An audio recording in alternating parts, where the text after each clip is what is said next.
Why TVR? Why the Sagaris? And why now?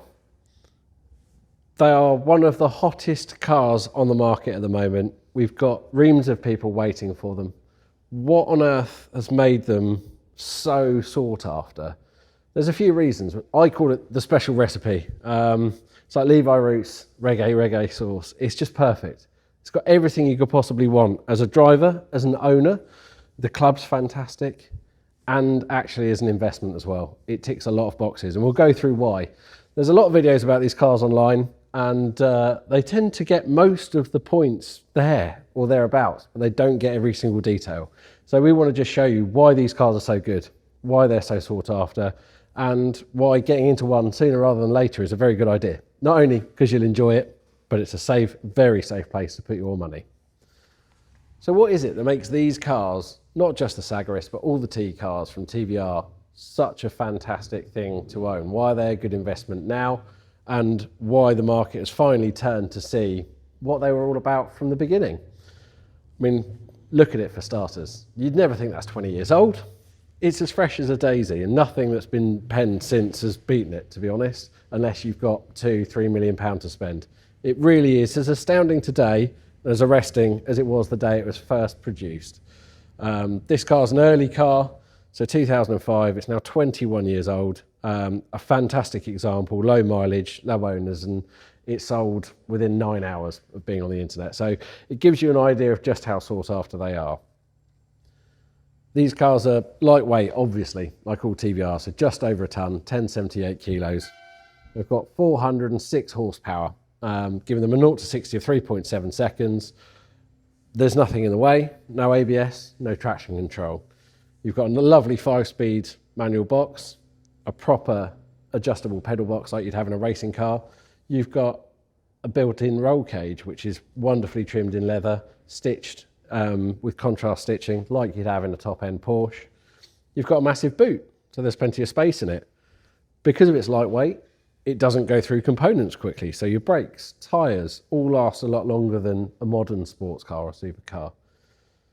There's actually a lot of space inside the car as well. So if you're going on trips and tours, there's loads of room. It doesn't get through much fuel compared to others because it's so light. So there are a load of advantages keeping the cost of ownership down just for your normal stuff. The fact that rebuilds on engines, gearboxes, taking the thing apart, suspensions, body off, restorations are all paltry sums. They sort of pale into insignificance when you look at Ferraris and Porsche and whatnot. It means that you could have one of these, do all of the maintenance, make it loads better, and all it's doing is adding to your investment. So it's believed that 211 Sagarises were built in total. Some of the guys that work at the factory say there's 185. Shows that there's 110 taxed and tested on the road in the UK. How many of them are mint examples? Probably a high percentage, because they're such a cool car that have been loved and looked after. But that's not very many. That's less than there are Ferrari 288 GTOs, and we've just seen them hit 9 million quid. Obviously, it's not quite going to go to the same level, but I can quite easily see them jumping or doubling in value in the next 5 years. We've seen an awful lot of Tuscans, of which we've got a few here, that have gone over to America already with the 25-year rule. We've sold Sagarises, case in point, to America already. So that's 3 that we've already sent over or that are in storage with us until they can go. So the demand is most certainly there, and in the UK. It's a rare and special car. So if you want one, want to be quick before it's too late. So the facts and figures. You've got TVR's own engine. It's a 4-litre inline-6 dual overhead cam, all alloy unit with a dry sump and independent throttle bodies. So it is, in essence, a racing engine. That produces 406 horsepower, straight to the rear wheels, and delivered through a factory limited slip diff. So every car has a limited slip diff. It's a TVR thing. They're a proper driver's car. AP racing brakes. So you can slow one of these down better than you can a 911. There's a lot less weight as well to slow down. Only a very minimal amount of assistance given on the brake pedal. It has got a servo, so it's not as scary as people make out, but it's only a very small one. So you've got all of the modulation. You are in control of the car. So you can feel when it's going to lock. So there's no real excuses for what you're doing. If you crash it, you've done something wrong. It's not necessarily the car. There's a really long throttle pedal. So again, to extract all of those 406 horsepower, you've got to be at the top of the rev range. She'll rev around to 7,000 RPM, even a bit more. You have to absolutely nail this to get all of the power out of it. So you are completely in control of the car. You can feel everything that's going on. Multimatic, Bilstein worked on the suspension. Dan Boardman was involved with the overall fit and finish of the car. They're sublime. They're so nicely finished. You have to spend a lot more money to get more leather, the aluminium trim, the finishers, even the boot catches and the hinges are beautiful milled and polished aluminium. You've got race style filler caps. Even the glove box, there's no buttons or anything like that on there. So it's all beautifully integrated. They've thought of every last part for these cars. So we've been achieving record values for these cars, not only in sales, but as returns to the selling customers. And the quality of the cars and the prep work that we put in stands to reason that whoever's buying them know they're getting a great car, and also that their money is in a safe place. Our inspections in the workshop prove that absolutely everything on each of these cars is spot on. We will go through them with a fine tooth comb. We know them, we own them, so we have a real deep understanding of not just TVRs, but the Sagaris themselves. We even rebuilt the Stig's car that he drove on Top Gear to give you some idea of how much we know about them. They've been stripped to the bare bones and built back up again. So you can trust with HPC that you're going to get not only the best cars on the market, but if you're looking to sell, you are going to be looked after and given a very, very fair rate for your car. We've had an awful lot of happy buyers and sellers throughout the process. If you're looking to move your car on and you want it to be in the safest hands, then do pick up the phone. Our sale or return or outright purchase options are open to anybody. There's no specific guidelines. We can tailor them to you, your car and your package. But what we look for at HPC are the best cars that we can physically source. We stand behind all of our stock at HPC. We offer fantastic cars that have been properly prepared so that the new owners can just jump in and enjoy them. There's no niggles, there's no messing around, and hopefully all of our reviews will attest to that. So if you're looking either to part ways with or to buy a Sagaris or another TVRT car for that matter, whether it be a Tamora, a T350, a Tuscan, Mark 1, 2 or 3, we are here to chat to you and happy to try and assist with the buying and selling of your dream car. Other changes the Sagaris had over the other T cars. So the suspension pickup points were all changed. Roll centers were changed so that the car would handle a lot more stable in the corners. That work was done with Lee Noble's chassis engineer, and we all know what he can do. So the car in itself may be only slightly different, albeit bar the bodywork, to a T350. But when you want to drive it as hard as you physically can, or that you feel like you're capable of, the car will be with you all of the way.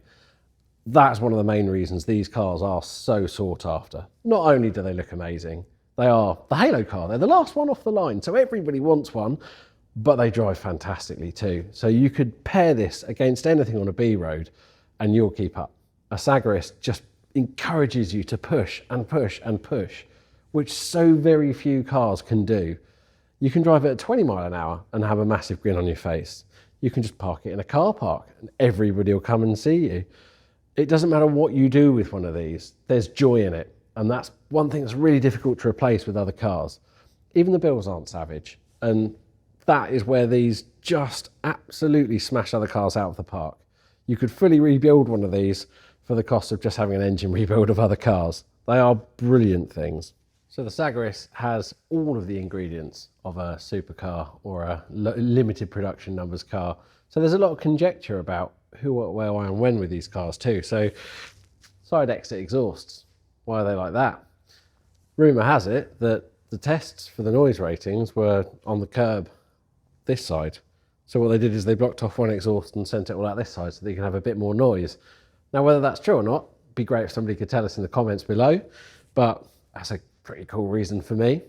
You've got the slashes in the wings. Now, originally people said they were open and they were supposed to have a mesh through there, but there were stones flicking up and hitting the windscreen. Now, if there's a mesh in there and also there's a secondary wheel arch inside, there's no way the stones could have come out. Normally on a race car, that's to reduce the pressure within the wheel well and help get rid of brake heat. So there's two reasons behind it. I feel the main reason that the Sagaris never had it is because it would have been a right pain to paint it. Been really difficult, and of course time consuming and expensive. Add to that a flip paint, is nigh on impossible to get that right. So having them filled in, it looks cool. It doesn't really affect how the car drives in any way, shape or form, and also was a lot cheaper. So to me, that's how it made a lot of sense for TVR to build the car. And who cares? Just look at it. It's amazing.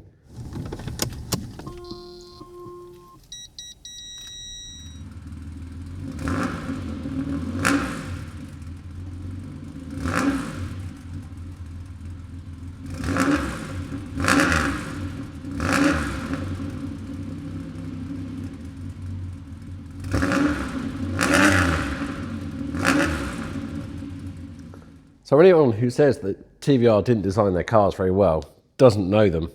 Even the door cards and the inbuilt door handle there, they thought about. Designed to take a bottle of water, so when you're touring, you can keep your hands firmly on the wheel, whip that out, you don't need to fumble around in the boot.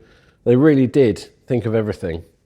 With the positioning of the Speed 6 engine way back in the car, the gear lever is absolutely direct into the gearbox. So there is no linkage, nothing to mar the feel of what you're doing with the car. So the feedback's sublime on it. You've got a personal steering wheel, which were the choice of most of the Formula One racers in the 80s. TVR have used these for years. They feel fantastic. They match the car just right and give you loads of feedback and feel. The steering column is fully adjustable like it would be on a BMW, so you can put it towards you, up and down. You can move it just to get you set in the car just right. Hard back seats, a Porsche favourite if you're a Porsche fan. Hard back seats as standard in the Sagaris. So we come to the rear end of the car. The boot opens by pressing the badge. On the early cars, the later cars, I've got a button hidden under here. So there's nothing adorning the car to get in the way or spoil the beautiful lines of the car. Smart little tricks like that TVR have pulled over from the Cerberus and the earlier cars. But for them, it makes sense. It's easier to design. There's less intricacy in the fiberglass, and it also looks fantastic. Functional. On the later cars, you've got a little handle to pull the rear hatch up. The early ones just have a little grab piece under here that you can lift the glass with, so there's a little cutout. The boot hinges, for example, polished billet CNC'd aluminium. Absolutely gorgeous to look at. Timeless, and they're lightweight. You have to spend Pagani money to get cars that have the same kind of finishing touches. These are also on the T350 as well, so if you can't afford a Sagaris and you want these little touches, they're all there. You've got a huge boot. There's even a hidden compartment in the back here, which means that you can store away, even if it's just tyre gels, things like that. You've got a little bit of extra space. And in order to protect all of your gear from the sun or ne'er-do-wells, pull over the cover for the hatch, and all your belongings are protected. The silly wing gurney flap. Whether this was ever tested in a wind tunnel or not, who knows, but it looks awesome. No other car has it. The idea is to create a vortex of high pressure here, which means that the low pressure air flows over the top of the car, giving it a higher top speed. Whether that actually works or not, who cares? Look at it, it's awesome. They made it in perspex, so that you can see through it. It doesn't obscure your rear view. So you drive it just like a normal car. You wouldn't know that existed. But it just looks awesome. So the roof hump, single bubble, not a double bubble like a Zagato car. They didn't really care about anybody else in the car other than the driver. Completely driver focused. The idea is that you can fit a helmet in for track days or racing. These cars were designed to be driven properly, and my, do they reward you for it. There are lots of little changes, like most cars, throughout production run. Even though it's such a short production run, there are telltale signs of early cars and late cars. This one, for example, behind the bonnet, it isn't made of fiberglass. It's got a little stay. There's just a bit of zinc and clear steel just to lift it above the wiper mechanism. This is something they found in production. Oh, that's not going to work. So you see these little evolutions as the cars move on, and it just makes them even cooler. Every little change just means that, oh, which car have you got? Have you got the one with the later diff that's better for cruising, or the faster car, the one that accelerates harder? You know, have you got the fuel cap that sits proud? They're really early cars. Only little bits and bobs, but it just makes the magic of the TVR Sagaris even more exciting. So that wraps up some of the reasons why the Sagaris is just so sought after today. You look at things like the XJ220 that was always undervalued, the Di Tommaso Pantera, Alfa Romeo's Montreal.